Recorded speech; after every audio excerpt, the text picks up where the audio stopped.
Assalamualaikum warahmatullahi wabarakatuh. Alhamdulillahirabbil alamin. Wa bihi nasta'in ala umuri dunya waddin. Wassalatu wassalamu ala sayyidina Muhammadin wa ala alihi wa sahbihi ajma'in. Amma ba'd. Faqala Allah Ta'ala fil Qur'anil 'azim. A'udzu billahi minasyaitonir rajim. Bismillahirrahmanirrahim. Inna akramakum indallahi atqakum. Al-ayah. Shadaqallahul adzim. Pertama-tama marilah kita panjatkan puja dan puji syukur kepada Allah Subhanahu wa taala karena berkat hidayah dan taufiknya. Pada kesempatan ini kita masih diberikan kekuatan sehingga kita pada kesempatan ini masih bisa melaksanakan ibadah puasa.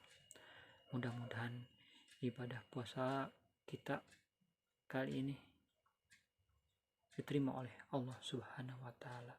Amin amin ya Allah ya rabbal alamin. Tidak lupa salawat beserta salam semoga tetap terlimpah curahkan kepada Nabi besar Muhammad sallallahu alaihi wasallam. Hadirin assalamualaikum. Pada kesempatan ini insya Allah saya akan menyampaikan tentang kisah inspiratif Ramadan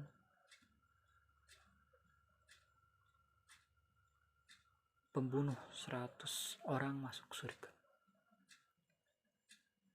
Dikisahkan pada suatu ketika zaman dulu dari golongan Bani Israel ada seorang pria yang mana pria ini selalu melaksanakan dosa, selalu melakukan dosa, bahkan selalu menzalimi dan selalu melakukan kemaksiatan. Bahkan rekornya pemuda ini sudah membunuh hampir 100 orang.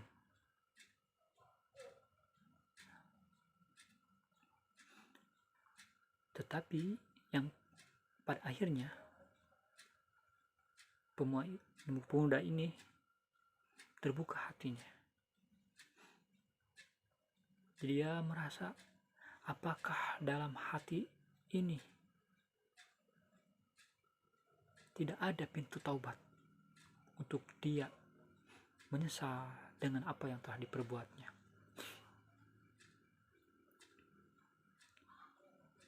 Apakah Allah tidak mengampuni dosa saya? Banyak pertanyaan dalam hatinya yang tidak bisa dia jawab. Yang pada akhirnya dia berjalan bertanya-tanya kepada orang, siapa gerangan yang bisa menjawab masalah yang hadapi, karena dia telah membunuh hampir 99 orang.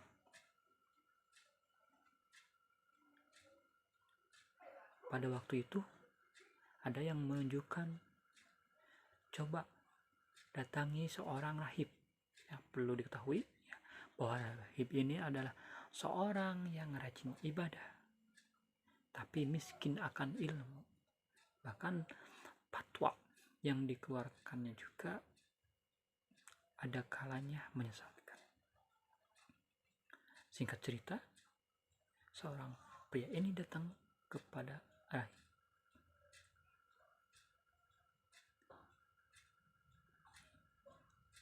Pak rahib, saya ini sudah membunuh hampir 99 orang. Apakah ada kesempatan buat saya untuk bertobat kepada Allah Subhanahu wa taala? Rahib menjawab, kamu sudah membunuh 99 orang. Allah tidak akan mengampuni. Seketika pria itu menjadi putus asa. Apakah benar tidak ada jalan atau pintu tobat untuk pria ini? Karena kesalnya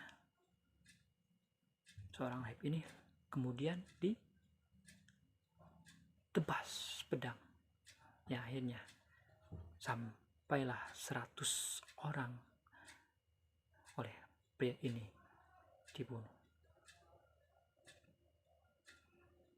Tapi walaupun sudah membunuh, pria ini masih tetap bertanya-tanya, apakah benar saya tidak ada harapan, saya tidak ada pintu taubat untuk saya. Akhirnya dia berjalan kembali dan bertanya-tanya kepada dalam perjalanan tersebut.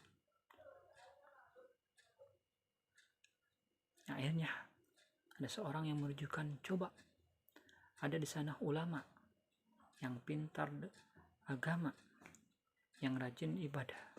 Akhirnya pemuda ini datang ke ulama tersebut.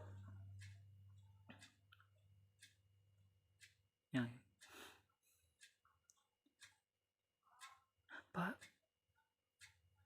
saya ini sudah melakukan dosa besar, membunuh 100 orang.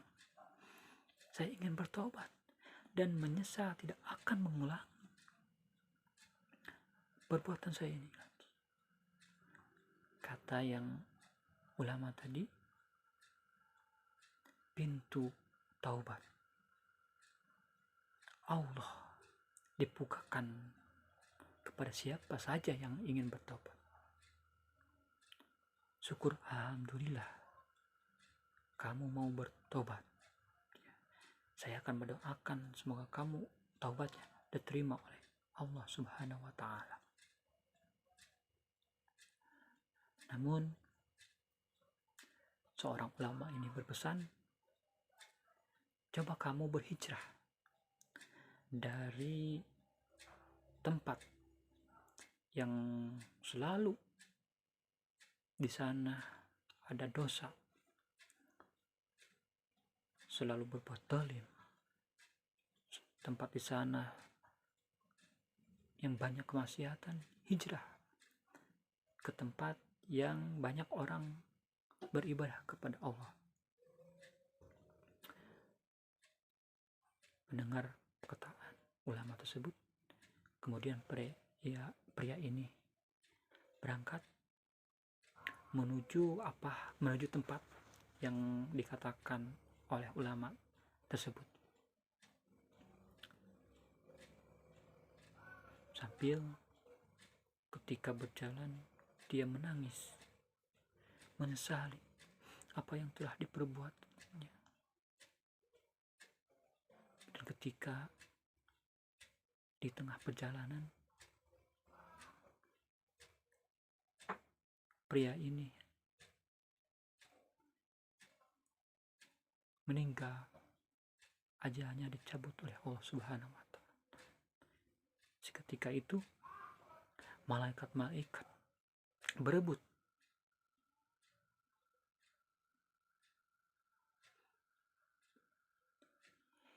ini, malaikat berebut,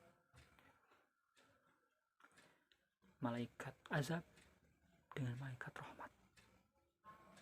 Kata malaikat azab, ini milik saya karena sudah membunuh 100 orang.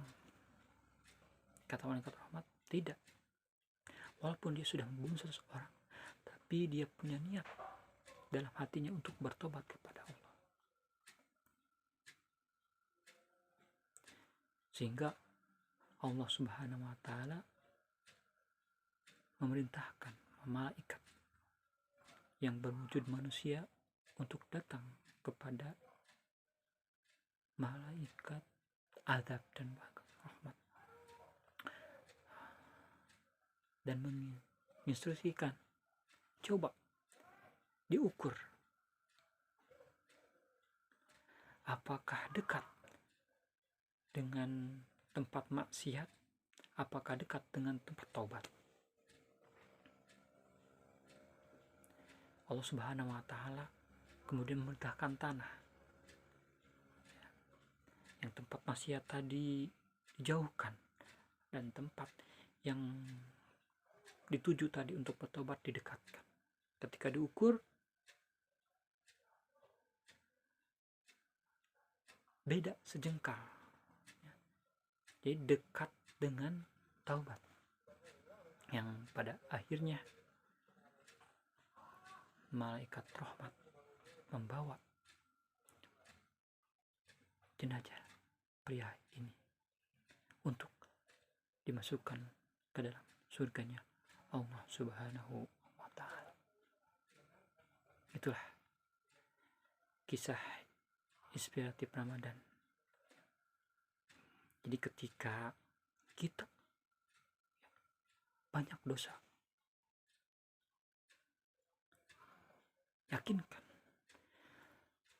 seberapa banyak dosa kita, Allah akan mengampuni dosa tersebut, asalkan kita mau bertobat dengan taubatan nasuha dan tidak akan menyesal, dan akan menyesal tidak akan melakukan perbuatan itu lagi.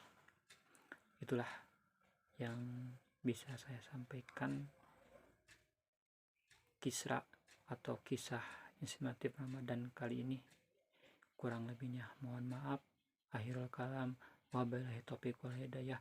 Wassalamualaikum warahmatullahi wabarakatuh.